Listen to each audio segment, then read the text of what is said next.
ఘనంగా భూమి మంగళ స్నానాలు మొదలుపెట్టేసి ఉంటారు. అయితే మంగళ స్నానం చేస్తున్న భూమి కాంపిటీషన్ గురించి, పెళ్లి గురించి చాలా చాలా బాధపడుతూ ఆలోచిస్తూ ఉంటుంది. ఇంకోవైపు గగన్‌కి కూడా దగ్గరుండి శారద మంగళ స్నానం చేయిస్తూ ఉంటే, శారద సంతోషాన్ని చూసి గగన్ చాలా చాలా సంతోషపడుతూ స్నానం చేస్తూ ఉంటాడు. అంతకుముందు జరిగిన సంఘటన భూమి గుర్తు చేసుకుంటూ మంగళ స్నానంలో బాధగా కూర్చొని ఉంటుంది.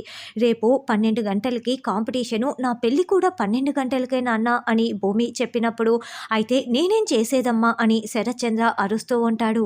ఇందులో నేను చేయటానికి ఏమీ ఉండదమ్మా. మనకు డాన్స్ కాంపిటీషనే ముఖ్యం అని శరత్చంద్ర అంటే, మరి నా పెళ్లి సంగతి ఏంటి నాన్న అని భూమి అంటుంది.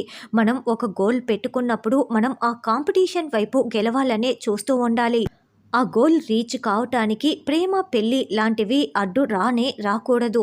నువ్వు రేపు డ్యాన్స్ కాంపిటీషన్‌కే వెళ్తున్నావు అని శరత్చంద్ర తేల్చి చెప్పేసి ఉంటాడు. ఈ సంఘటన గుర్తు చేసుకుంటూ భూమి చాలా బాధపడుతూ మంగళ స్నానంలో కూర్చొని ఉంటుంది. ఇక భూమి మంగళ స్నానాల్ని శరత్చంద్ర బాల్కనీలో నిలబడి చూస్తూ ఉంటే అపూర్వ మాత్రం చాలా చాలా సంతోషపడుతూ ఉంటుంది. ఇప్పుడు బావ డ్యాన్స్ కాంపిటీషన్‌కే వెళ్ళమని భూమికి తేల్చి చెప్పేశాడు. ఇది బావ మాట ఎట్టి పరిస్థితుల్లోనూ కాదందు. ఖచ్చితంగా ఈ పెళ్లి ఆగిపోతుంది. భూమి డ్యాన్స్ కాంపిటీషన్‌కే వెళ్తుంది అని అపూర్వ చాలా చాలా సంతోషపడుతూ ఉంటుంది. పెళ్లి డ్యాన్స్ కాంపిటీషన్ ఒకటే రోజని భూమి గగన్‌తో అసలు డిస్కస్ చేయదు. మరి గగన్ ఏ విధంగా తాళి కట్టిన తర్వాత భూమిని డ్యాన్స్ కాంపిటీషన్‌కి తీసుకువెళ్తాడు?